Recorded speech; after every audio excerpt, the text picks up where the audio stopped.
코로나 바이러스 감염증 19의 국내 발생 현황을 말씀드리겠습니다. 3월 14일 0시 현재 총 8,086명의 확진자 수가 발생하였고 이 중 714명이 격리 해제된 상태입니다. 신규 확진자는 107명이지만 격리 해제가 204명으로 증가하여 전체적인 격리 중의 환자 규모는 감소하였습니다. 현재 격리 중인 확진자는 어제보다 102명이 줄어서 7,300명입니다. 사망자는 72명으로 다만 직전에 한 명이 증가해서 총 73명의 사망자가 발생한 상황입니다. 지역별로는 여전히 대구와 경북이 대다수를 차지하고 있습니다. 전체적으로 81%가 집단 발생과 연관성이 있고 기타 산발적 발생 사례 또는 조사 분류 중인 사례가 약 19%입니다. 이제까지 파악된 세부 집단 발생 사례의 경로 중에서는 신천지 관련 사항이 62%를 차지하고 있습니다. 특별히 최근에 발생한 사례와 관련해서 서울시 구로구 소재 콜센터와 관련해서 현재까지 115명의 확진 환자가 발생하였습니다. 이 중에는 동일 건물 직원이 82명 그리고 접촉자가 33명입니다. 콜센터가 위치한 건물에서 추가의 확진 환자는 없었습니다만 확진 환자 가족, 지인 등 접촉자 중에서 추가로 6명이 확진된 상황입니다. 또한 11층 콜센터 소속 확진 환자가 방문했던 경기도 부천시에 소재한 교회에서 종교 행사 등을 통해 현재까지 9명의 확진 환자가 확인되어서 접촉자에 대한 조사가 진행 중에 있습니다. 어제 일부 말씀드린 대로 중앙방역대책본부에서는 최근 국가인권위원회 권고사항 등을 감안해서 코로나19 감염병 환자의 이동 경로에 대한 정보 공개 가이드라인을 마련해서 각 지방자치단체에 배포를 하였습니다. 공개 대상 기간은 증상 발생이 있기 하루 전부터 격리일까지로 하고 확진자의 접촉자가 발생한 장소 그리고 이동 수단을 공개할 수 있도록 했습니다. 노출자의 신속한 확인을 위해서 동시에 공익적 목적, 사생활 보호의 측면을 종합적으로 고려하여 개인을 특정할 수 있는 정보는 제외하고 거주지의 세부 주소나 직장명 등은 공개하지 않되 직장에서 불특정 다수 전파 양상이 확인되는 등 대중에게 꼭 알릴 필요가 있는 경우 등의 경우에는 공간적, 시간적 정보를 특정해서 공개할 수 있도록 하였습니다. 중앙방역대책본부에서는 특히 서울, 경기, 인천 등 수도권을 중심으로 각종 사업장, 종교기관, PC방, 의료기관 등을 중심으로 소규모 유행이 지속되고 있기 때문에 특별히 내일은 주말을 맞이하여 종교 행사 등이 열릴 수 있습니다. 종교 행사 등을 자제해 주시고 사회적 거리두기를 계속해서 실천해 주시고 개인위생 수칙도 잘 준수해 주실 것을 당부드립니다. 이상입니다. 네, 질의응답 시간 갖도록 하겠습니다. 오송 세종 당산 순으로 질의받겠습니다. 예, 오송에서 기자님. 네, 안녕하십니까. 저는 대덕넷의 박성민이라고 합니다. 그 진단제, 치료제, 백신 개발 등등 민관 공동 협력에 대해서 질문 드리겠습니다.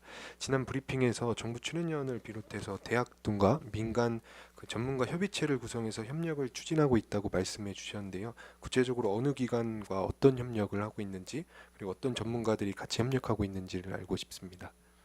현재 저희가 일단 공모 과제를 발주를 해서 그 공모 과제에 응모한 기관은 한창 심사 중이긴 합니다만 최종 선정이 아직 이루어지지는 않았습니다만 대개 학계 전문가 그리고 민간 기업 또 관련된 그 연구 기관 등이 같이 협력해서 응모한 경우도 있습니다. 따라서 진단제, 치료제, 백신 그리고 임상 연구 등에 대해서 전체 12개 정도의 과제가 지금 공모돼서 진행이 되고 있고, 동시에 그 현재 감염병 관리위원회 산하에 9개 전문 분과위원회 중에서 연구와 관련된 전문위원회가 별도로 있습니다. 그래서 그런 위원회를 통해서 향후 연구를 진행하면서 연구 개발을 진행하면서 각계의 의견을 좀 더 수렴을 하도록 할 그럴 예정으로 있습니다.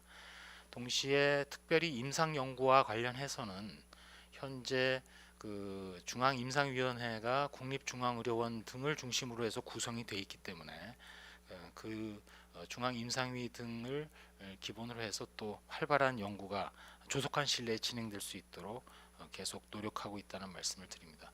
협의체 등의 회의라든지 이런 것들도 조만간 저희가 개최를 해서 다양한 분야의 의견, 또 정부 내에서도 저희 그 중앙방역대책본부를 주도하고 있는 그 질병관리본부, 나아가서 보건복지부, 또 외에도 그 과학기술정통부라든지 또 교육부라든지 그런 관련된 연구기관이나 단체에 대해서도 보건복지부가 주도가 될 수밖에는 없는 상황이고, 또 국가바이러스 연구소에 대해서도 저희 질병관리본부 국립보건연구원이 주도를 해서 지금 진행하고 있는 만큼 다양한 기관과 의견 또 전문성 등을 다 조정하고 협업을 해서 최선을 다해서 원활하게 또 빠르게 진행하도록 하겠습니다. 예, 세종 기자실에 혹시 질문 있으신 기자님 계십니까? 안 계시면 당산 기자실 여쭙겠습니다. 연합뉴스 기자님, KBS 기자님. 네, 신선미입니다. 지금 유치원 학교 개학 앞두고 학부모님들이 걱정이 많으시거든요. 그래서 10세 미만, 20세 미만 소아 청소년에서 우리나라의 경우에 증상이 어떤지 궁금하고요. 우선 폐렴으로 나간 사례가 있는지 하고, 인공호흡기 끼는 중증자 있는지 하고요. 두 번째는 중증 위중 환자 수 부탁드립니다. 예, 저희가 오전 브리핑 때도 아마 질문이 유사하게 있으셔서 일단은 저희가 파악하고 있는 그 확인된 확진자 중에서 연령대별로 환자 규모에 대해서는 이미 그 정보가 제공된 것으로 알고 있습니다.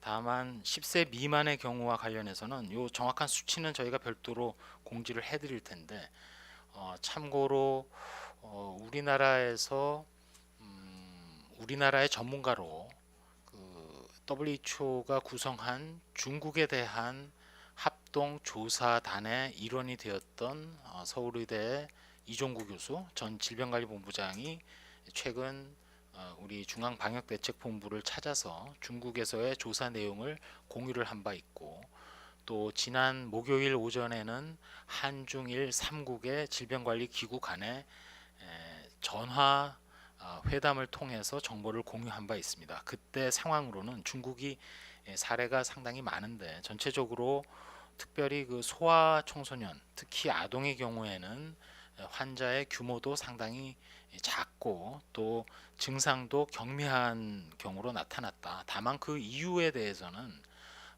일찍이 중국에서 학교를 휴교 또는 교육시설을 휴원했기 때문인지, 아니면 이 코로나19의 질병 자체가 연령이 어릴수록 크게 중환 환자가 발생하지 않는 것인지에 대해서는 아직은 정확하지 않다라는 정보를 저희가 공유받은 바 있습니다. 따라서 그 부분에 대해서는 참고로 숫자에 앞서서 설명을 드리고요. 중증 환자, 위중 환자 등 규모에 대해서는 우리 곽진 그 역학조사 1팀장이 사망자 등과 함께 설명드리도록 하겠습니다.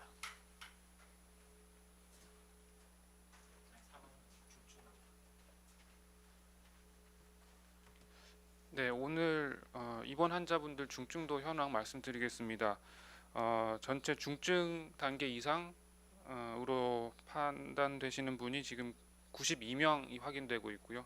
이 중에 중증 단계가 29명, 위중 단계가 63명 이렇게 확인되고 있습니다. 이 중에 소아나 청소년 환자는 없습니다. 네. 다음은 KBS 기자님 질문 주십시오. KBS 김세희 기자입니다. 확진자 가운데 3월달 교회 예배에 참석한 뒤에 감염된 것으로 파악된 사람은 몇 명으로 집계되는지 여쭤보고요. 서울에서도 산후조리원 근무자가 확진 판정을 받았는데 이게 최초 사례인지와 해당 산후조리원에 있는 산모와 신생아들에게는 어떤 조치가 내려지는 것인지 여쭤보겠습니다. 3월 환자 전체 중에 교회 예배 참석을 물어보신 것 같은데 이 부분 관련해서는 아까 보도 자료에도 일부 있지만 특정한 사안 중에서 종교 집회 등에 참석한 경우는 저희가 파악을 하고 있는데 나머지 3월 전체에 대해서는 저희가 좀 더 분석이 필요해서 분석 후에 별도로 말씀드려야 될 것 같습니다. 산후조리원 발생에 대해서도 제가 지금 관련된 정보를 가지고 있지는 못한데 추가로 이건 확인해서 말씀을 드리도록 그렇게 하겠습니다. 네. 다음 SBS 기자님, JTBC 기자님, 아시아경제 기자님 순으로 질문 주십시오. 네, SBS 민경호입니다. 그 구로구 콜센터 관련해서 질문 드리려고 하는데요. 3월 2일 날 확진된 환자 발견한 다음에 구로구 콜센터 감염 경로 등과 관련해서 혹시 추가로 파악된 게 있는지 여쭤보고 싶습니다. 그러니까 10층에서 발생해서 11층에 감염을 옮겨간 건지 뭐 이런 것들이 혹시 나왔는지 궁금하고요.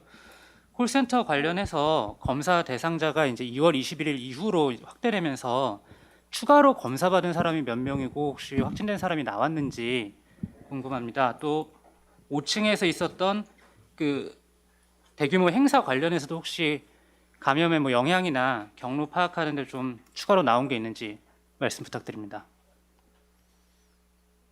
예, 구로구 콜센터와 관련해서는 일단 그 저희가 7층부터 9층까지 그리고 11층까지 4개 층에 걸쳐서 콜센터가 자리하고 있고 또한 10층에도 2개의 그 회사 등이 자리를 하고 있습니다.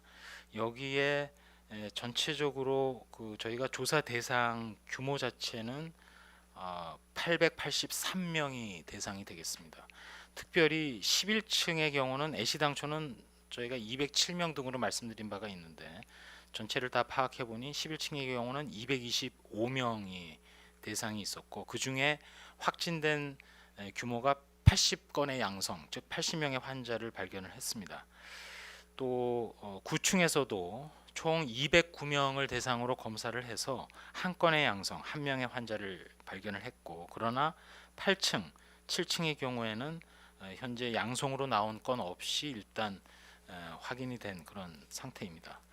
그리고 확진자 수 외에도 이 확진자의 가족이라든지 지인이라든지 2차 전파에 대해서도 조사를 진행을 한 결과 11층에 근무했던 직원들 중에 이제 아까 환자가 80명이 나왔다고 말씀을 드렸는데 그 80명에 대해서만 2차 전파 33건의 양성, 즉 33명이 추가로 환자로 확인된 그런 상황입니다.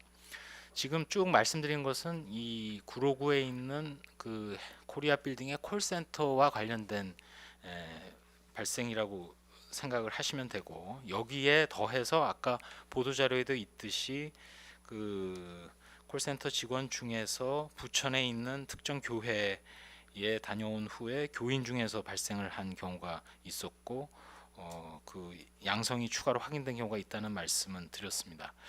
이거와는 별도로 10층에서도 아까 2건이 나왔다고 말씀을 드렸는데 10층의 2건 중에 이제 한 건의 경우에는 발생일이나 이런 것으로 볼 때 일단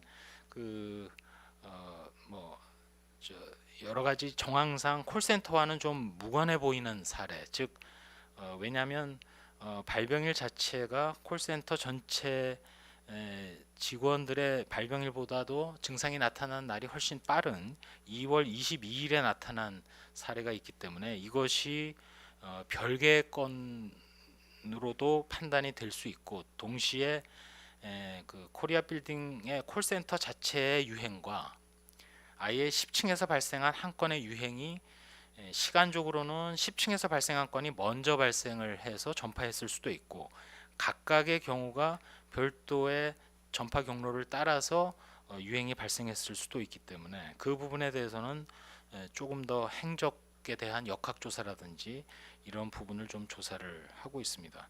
조금 더 자세히 말씀드리면 10층에서 발생한 그 사례의 경우에는 증상이 나타나는 것은 2월 22일이지만 이 콜센터가 있는 건물 자체에 마지막으로 일하고자 해서 방문했던 날은 2월 21일입니다.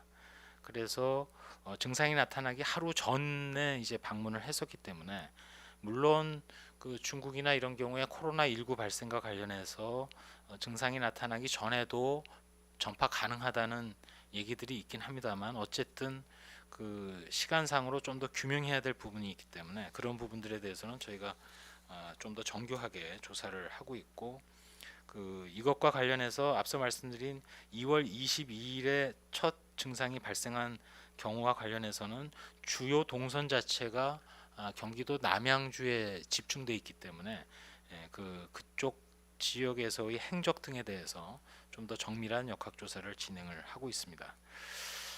말씀드린 건이 이제 첫 번째 물어보신 것 그리고 두 번째 물어보신 것과 관련해서 어느 정도 설명을 드린 셈이 되고요. 세 번째가 5층 행사장에서의 사안과 관련해서는 저희가 현재까지 역학조사한 바로는 이 5층 행사장이라든지 이 경우가 사실은 문을 닫은 시기라든지 또 앞서 7층, 8층, 9층에서 더 이상의 양성자, 확진 환자가 없는 걸로 봤을 때 현재까지는 일단 그 코리아 필딩 콜센터의 유행과 직접적인 연관 가능성은 매우 낮거나 거의 없는 것으로 그렇게 판단을 하고 있다는 말씀드립니다. 예, 다음 JTBC 기자님.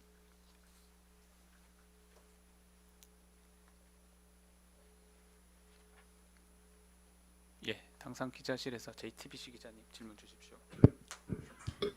네, JTBC 윤재영입니다.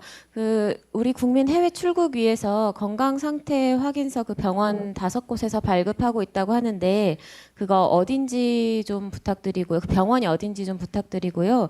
그리고 그 건강 상태 확인서에 어떤 내용 담기는지도 좀 부탁드립니다. 그리고 이걸로 어떤 무감염 상태를 확인할 수 있는 거는 아닌 걸로 알고 있는데 이 확인서로 어떻게 다른 나라에게 어떤 설득이나 아니면은 안전하다는 그런 확인을 받을 수 있다고 지금 다른 나라들이랑 이야기가 된 건지 좀 협의가 진행된 사항이 있는지 좀 여쭤보고요. 그다음에 그 자정부터 이제 특별 입국 절차 대상국가 확대되는데 지금 현재 자가 진단 앱이 관리하는 인원이랑 또 입국 뒤에 연락 안 되는 사람들 얼마나 되는지 좀 수치 하나 부탁드리고 또 증상 없는 감염자는 못 걸러낸다든지 자발성에 기대야 된다는 부분 약간 실효성에 대한 의문 예전부터 제기가 됐었는데 여기에 대해서 어떻게 생각하시는지 여쭙니다. 또 마지막으로 그 국제 공조 관련해서 어제 문재인 대통령이랑 마크롱 프랑스 대통령 간의 통화도 있었고 예, 마이크가 꺼진 것 같은데요. 윤재영 기자님 마이크가 들리지 않습니다. 혹시 도움 주시는 분 잠시만요. 예. 잠시만 기다리세요. 네, 질문 계속 이어서 하겠습니다. 네, 국제 공조 관련해서 뭐 치료제 개발이나 뭐 경제 회복 관련해서 이야기를 나눴다고 하는데 현재 방역과 관련해서 다른 나라들과 어떤 공조하는 부분이 있다면 어떤 나라들이랑 좀 구체적으로 어느 부분까지 공조가 이루어지고 있는지 좀 여쭤봅니다.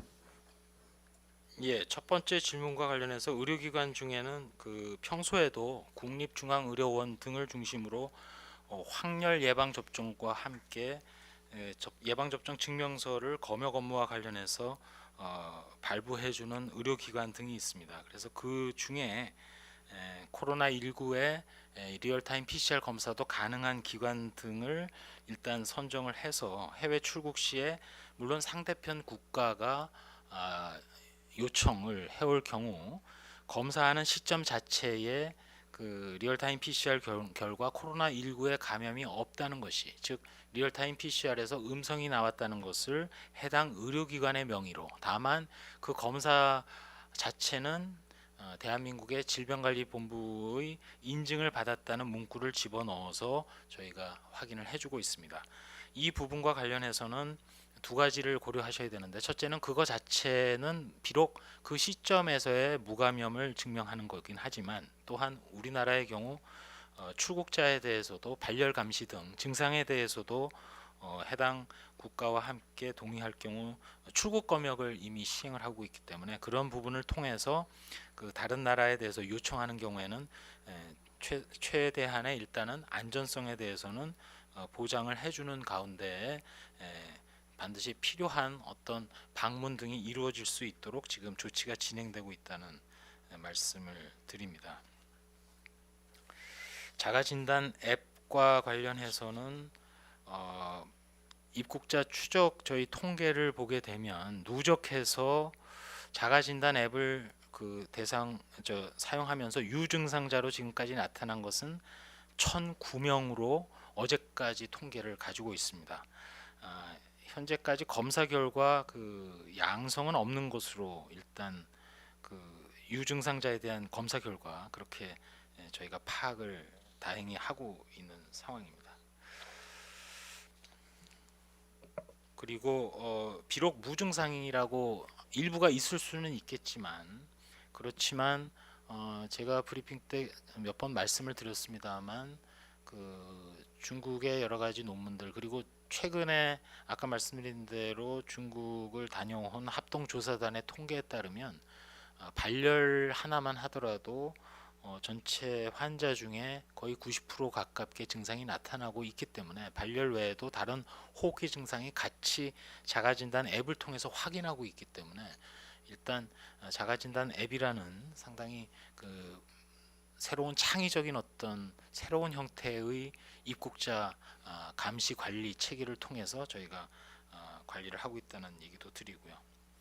국제 공조와 관련해서는 현재 진행 중인 것으로는 앞서 말씀드린 대로 한국, 중국, 일본 사이의 질병관리기구 사이의 정기적인 또는 필요할 경우에는 바로바로 텔레컨퍼런스, 즉 원격으로 전화 회담을 통해서 의견을 교류하고 있고, 이거 외에도 해당되는 국가들의 요청이 있으면, 예를 들어 이스라엘도 있었고 또 EU도 있었고, 국가들의 요청이 있으면 그때그때 중앙방역대책본부에 또 국제협력을 총괄하는 팀이 별도로 있기 때문에 의견 교류를 계속 하고 있는 상황입니다.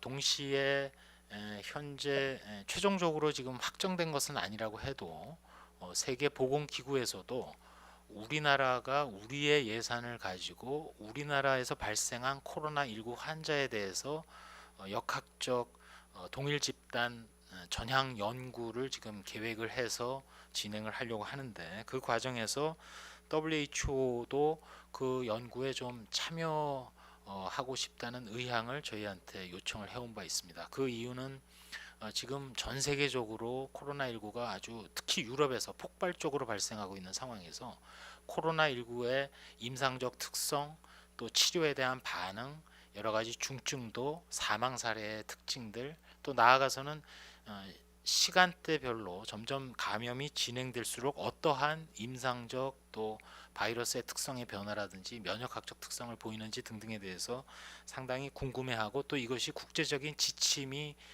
새롭게 수정 보완돼야 될 그럴 시점인 상황입니다. 그 과정에서 현재로서는 우리나라가 지금 상당히 중요한 위치를 차지하고 있기 때문에 세계보건기구에서도 그러한 요청이 들어온 상태고, 그거에 대해서 우리 중앙방역대책본부 입장에서는 모든 자료와 또 연구의 설계 그리고 발표에 대해서는 대한민국 정부가 주도한다는 전제 하에 세계보건기구와 그러한 내용들을 협의하고 있다는 말씀을 드립니다. 민간 부분과 관련해서도 저희가 파악하고 있기로는 미국의 국립보건연구원, 즉 우리나라로 비유하자면 질병관리본부 산하의 국립보건연구원이 되겠습니다만, 여러 가지 기허가된 치료약제의 임상 시험이라든지 이런 부분과 관련해서 국내의 임상 전문가들과 협업 연구에 대해서도 제안이 오고 진행되고 있는 것으로 그렇게 알고 있습니다. 예. 혹시 당사항 기자실에 추가 질문 있으신 분 계십니까? 한 2분 정도 더 받겠습니다. 안 계시면 혹시 예, 아, 아시아경제 최대열입니다. 예, 그 말씀 주십시오.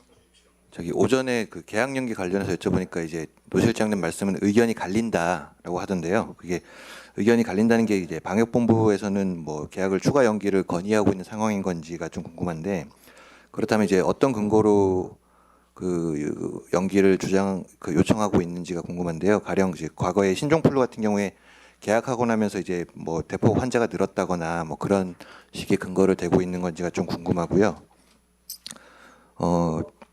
현재 쓰고 있는 치료제 중에 그 비축 중이라고 했는데 뭐 칼레트레나 이런 거 그 얼마나 비축하고 있는지 혹시 좀 알고 계시면은 공유해 주시면 감사하겠습니다. 그리고 마지막으로 그 방금 전에 저기 부본부장님 말씀해 주신 시스템 구축했다는 거는 일전에 중앙임상위원회에서 이렇게 그 꾸준히 요청했던 사안인 걸로 알고 있는데 그 시스템이 현재 구축이 돼 있는 상태인 건가요? 네. 첫 번째 그 계약 부분과 관련해서는 특별히 중앙방역대책본부에서도 심도 있게 내부의 근거를 찾고 또 현황을 분석하면서 마침 오늘 감염병관리위원회, 감염병관리예방법에 따른 법정위원회입니다.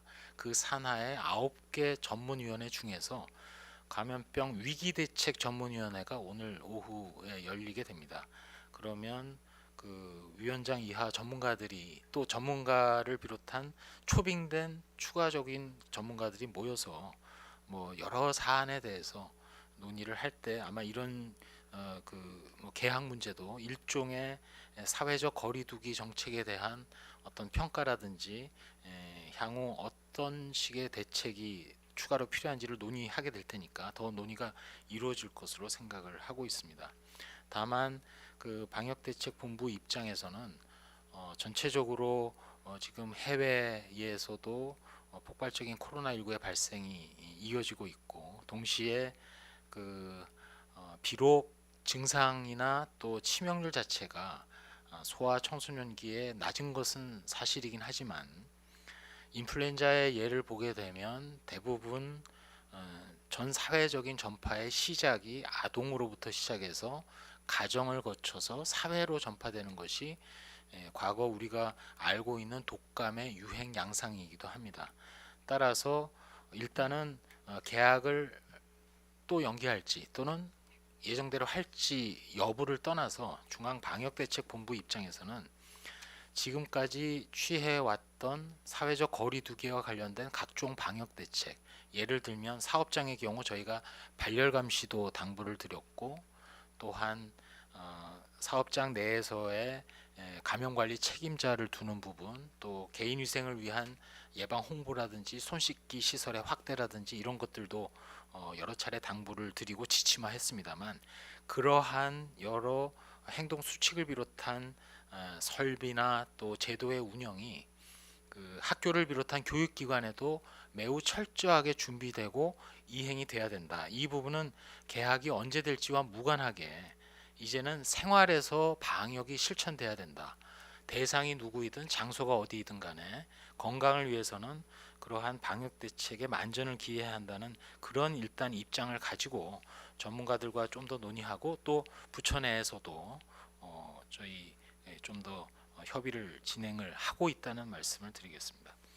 치료제와 관련해서는 오해가 있으실까봐 현재 코로나19와 관련해서 아주 적합한 치료제로 인정받은 것은 아직은 없지만 다른 바이러스에 대한 치료제 또는 말라리아에 대한 치료제가 기허가된 상황에서 코로나19에도 효과가 있을 것이라고 판단하고 있는 약제들이 있습니다. 그 부분은 이미 다른 종류의 코로나 바이러스에도 효과를 본 경우도 있고 예를 들면 뭐 렘데스비르처럼 에볼라에 대한 치료제로 개발이 됐지만 코로나 바이러스에도 효과가 있다고 이미 입증된 그런 항바이러스제도 지금 임상적으로는 관심이 있는 상황들입니다. 그 중에서 예를 들어 그 칼레트라 같은 경우도 현재는 재고량 자체는 일단 어느 정도 사용하기에 충분한 양이 저희가 보관돼 있고 보관 장소는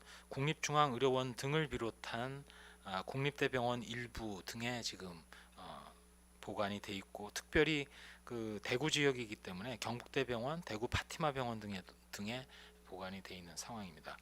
또한 그 최근에 감염 학회를 중심으로 해서 그 항말라리아제 중에서 하이드록시클로로콰인 같은 경우 심지어는 환자가 아니더라도 밀접 노출되어서 곧 환자가 될 가능성이 있는 분들 중에 고위험군에 대해서는 사용할 수 있다라고, 물론 이제 의사분들의 판단에 따라서 선별적으로 그 약제의 경우에도 일단은 국내에 약 뭐 40만 명분 이상 지금 유통되고 있고 보관되고 있는 것으로 저희가 파악을 하고 있습니다.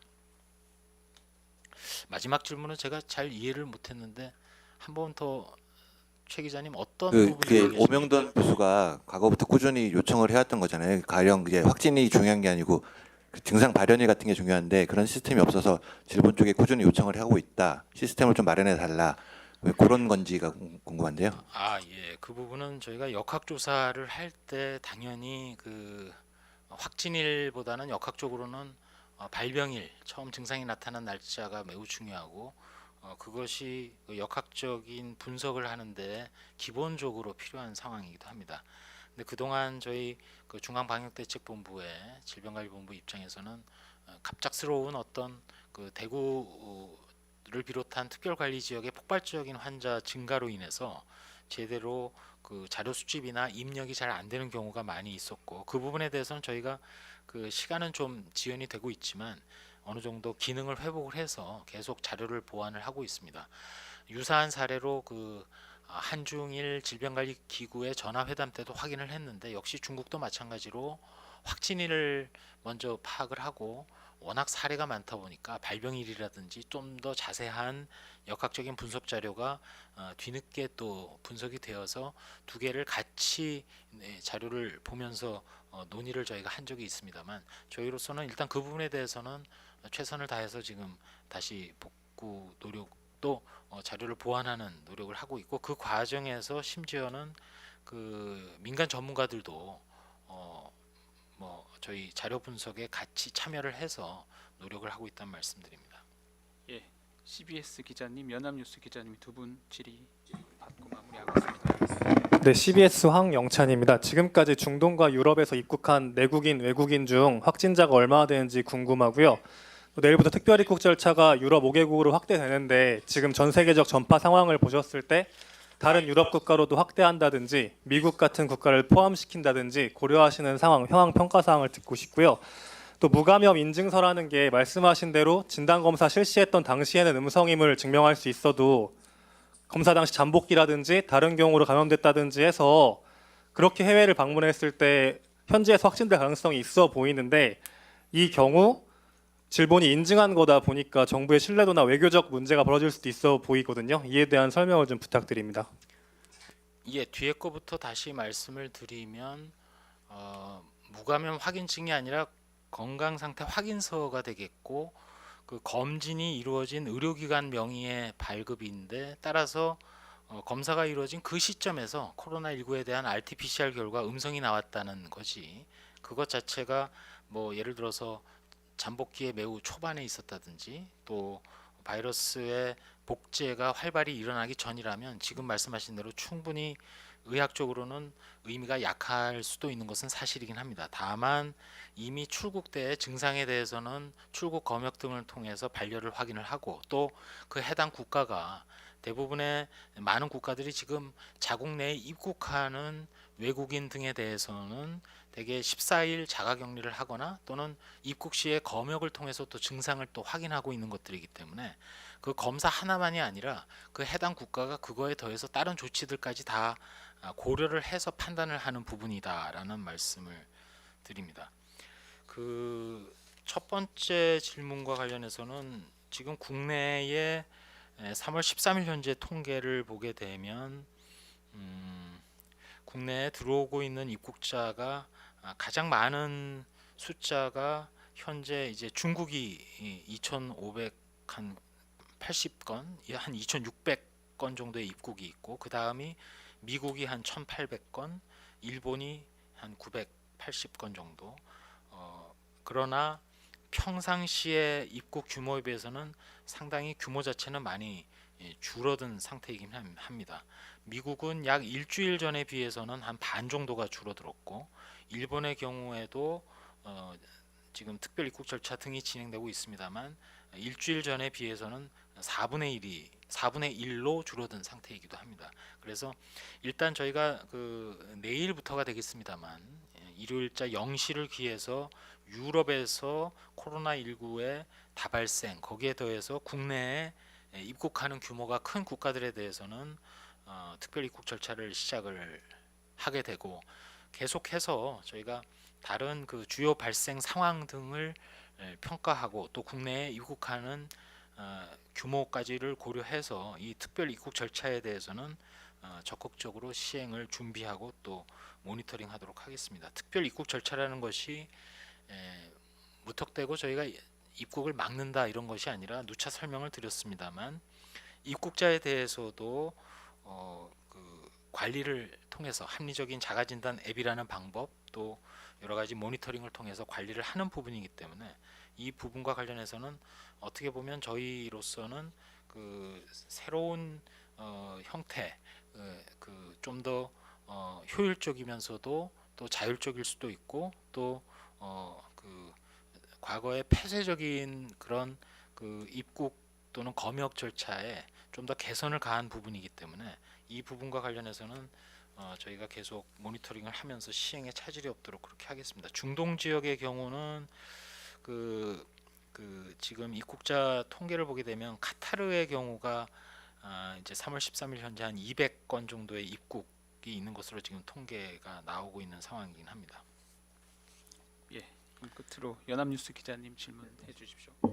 네, 저도 지금 해외 출장용 코로나19 건강증명서 얘긴데요. 이 증명서를 지금 의료기관 5곳에서 발급을 받을 수 있다는 건지 아니면 발급을 할 계획이라는 건지 궁금하고요.